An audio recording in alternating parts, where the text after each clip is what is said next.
melayari lautan luas hingga tiba di sebuah tempat berlabuh. Bagi saya, kota pelabuhan yang akan kami datangi ini hanyalah sebuah tempat persinggahan. Tanah yang akan kami tuju letaknya masih sangat jauh.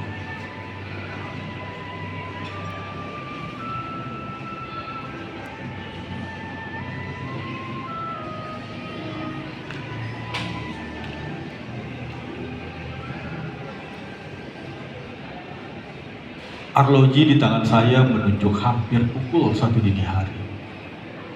Sudah lewat dari tengah malam. Dalam beberapa jam kemuka, kapal akan menepi di sebuah pelabuhan.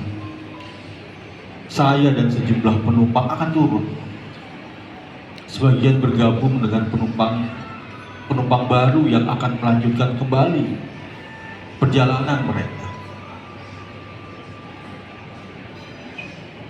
Saya tak dapat tidur sama sekali malam ini. Kegelisahan menancap cakarnya di kepala. Tiba-tiba saya merasa sendiri dan seperti orang bingung bolak-balik berjalan menelusuri bagian-bagian kapal. Saya singgah di kafe. Tiupan lembut saksofon Kennedy hinggap di telinga. Memesan segelas kopi susu panas untuk menghangatkan badan. Seorang lelaki ramah menyapa dengan senyum di matanya yang biru seperti lautan. Mencoba beramah tamah untuk mengusir sepi. Seorang pelancong bertanya-tanya tentang kota di pulau yang dilintasi garis khatulistiwa yang akan kami singgahi sesaat lagi.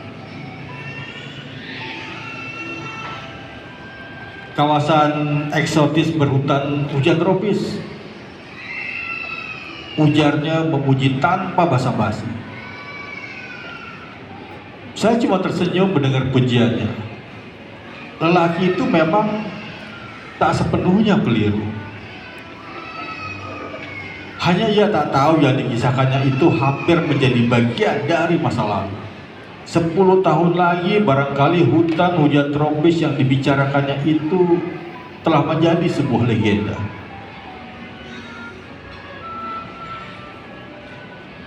Musim kemarau di kota khatulistiwa ini kini hanya menyisakan kabut, mengurung para penghuninya dalam asap berdebu yang menawarkan rasa perih di mata, juga sesak di rongga dada. Saya meneguk tuntas sisa minuman di gelas, beranjak meninggalkan kafe beserta keramahan seorang kenalan asing yang juga segera menyingkir pergi. Sekarang saya sendirian lagi. Sebagian besar penumpang terlelap di ayun gelombang. Saya berjalan menuju lantai 3 tempat saya menyimpan pakaian dan perbekalan. Mengambil sebuah buku dari dalam ransel untuk membunuh waktu. Membaca 2 halaman dengan pikiran yang entah berada di mana. Saya melirik arloji kembali dan menyadari bahwa sekitar 30 menit meninggalkan pukul 1 dini hari. Menit-menit terasa tersiksa. Menit-menit yang sangat menyiksa. Saya campakkan buku ke dalam tas dengan tergesa-gesa. Saya ingin menyendiri.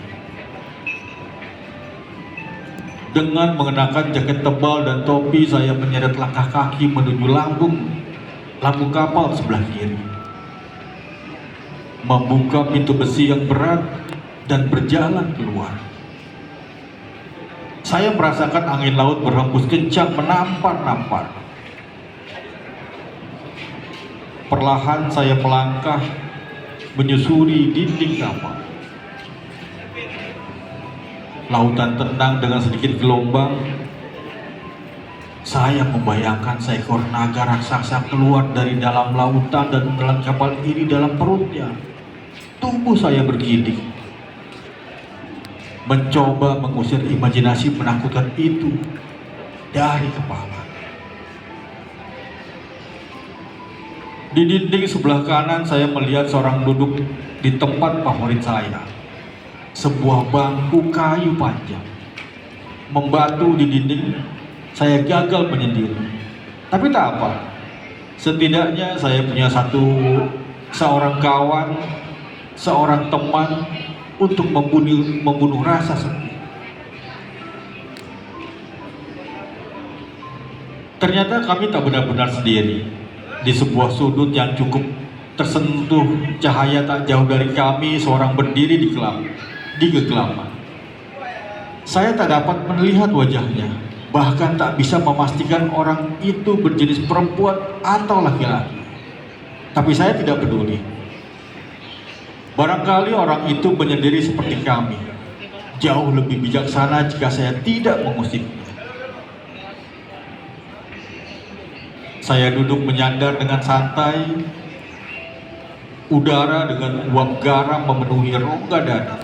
Jarum pendek arloji saya bergerak mendekati angka 2. Masih beberapa jam tersisa menjelang pagi tiba. Kota tujuan kami masih beberapa mil dari sini. Kesunyian ini mulai terasa menyiksa lagi. Saya harus bicara dengan seseorang untuk membunuh sepi. Lelaki di sebelah saya ini adalah seorang bermuka pucat dengan mata murung. Tubuh kurusnya hanya ditutupi selai kaos tipis tanpa jaket sebagai penahan dingin. Sebagai tanda kesopanan, saya berbasa-basi menawarkan rokok. Lelaki itu menggeleng lalu terdiam mematung. "Anda mau kemana?" Saya mencoba mengajaknya bicara. Lelaki itu menoleh sesaat, menatap saya dengan wajahnya yang murung pucat. "Pulang." Suaranya terdengar perlahan, melawan bunyi mesin dan riuh angin. Wajahnya berpaling kembali menatap gelap lautan. "Kemana?" Sebenarnya bukan kebiasaan saya mencampuri urusan lain. Saya hanya ingin ada seseorang yang menemani saya bicara saat ini. Lelaki itu mendesak.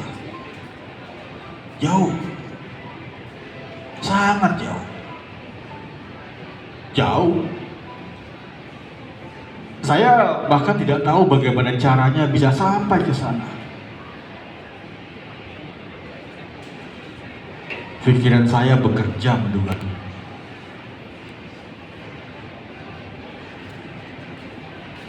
Padahal saat ini saya sangat ingin sampai di sana. Kita semua memang sedang menuju ke sana, menuju hidup yang sesungguhnya. Orang di kegelapan itu menyambut pembicaraan lelaki berwajah murung di sebelah saya. Suaranya demikian halus, saya bahkan tak mengetahui itu suara laki-laki atau perempuan. Lelaki di sebelah saya tersenyum mendengarnya. Jantung saya berdegup kencang mendengar semua percakapan ini. Mereka tengah memperbincangkan tentang kematian. Saya berdebar, mengingat semua kesalahan yang pernah saya lakukan. Hidup hanya menunda kekalahan. Si muka murung mengutip baris terakhir dari puisi seorang penyair ternama yang meninggal di usia muda. Atau jangan-jangan lelaki yang tengah saya hadapi ini pun seorang penyair, Hampir semua penyair yang saya kenal dikutuk menjadi seorang pemurung. Entahlah. Tiba-tiba saja lelaki itu berdiri dan meluruskan punggung. Saya baru menyadari lelaki itu bertumbuh jangkung. Ketika ia menatap wajah saya, ada sesuatu berkilat samar di matanya yang cekung. Saya benci dengan kekalahan dan tak ingin terus-menerus menjadi pecundang. Untuk pertama kalinya saya mendengar ia berbicara agak panjang.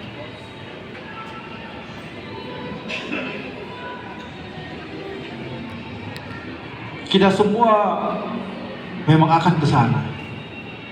Seorang utusan akan mendatang membawa tanda jika saat itu telah tiba. Orang di kegelapan itu berjambut perkataannya. Di manakah utusan itu sekarang? Lelaki berwajah murung itu kini tampak bersemangat. Sementara saya bekerja keras mengalahkan imajinasi saya. Dia akan datang menjemput kita. Tak perlu. Saya tak bisa menunggu. Biar saya yang menjemputnya. Bro. Lelaki berwajah murung itu berteriak mengejutkan saya. Tanpa diduga sebelumnya lelaki itu memanjat pagar pembatas tepi dan melompat ke lautan. Saya tertegun dan terlambat menyadari bahwa lelaki itu telah melakukan bunuh diri. Kepanikan menghajar saya dini hari itu. Saya berharap orang di kegelapan itu melakukan sesuatu. Saya menatap ke sudut gelap, tapi astaga, tidak seorang pun yang saya temukan di tempat itu. Lengking saya pecah di pagi buta, berlari mencari pertolongan, seperti orang gila berteriak kesehatan. Dan dalam waktu singkat, kejadian itu telah menjadi berita hangat para penumpang kapal. Kapal berputar beberapa kali, menunggu.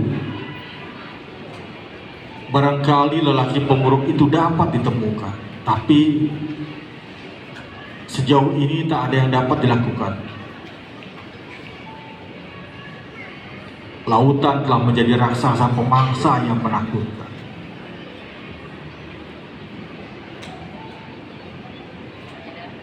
Pagi itu beberapa petugas mencoba menanyai saya.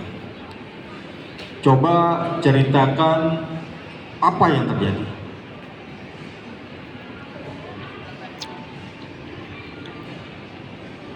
Tubuh saya terkulai tanpa tenaga. Mata saya kosong menatap kapal yang baru saja bersandar di pelabuhan.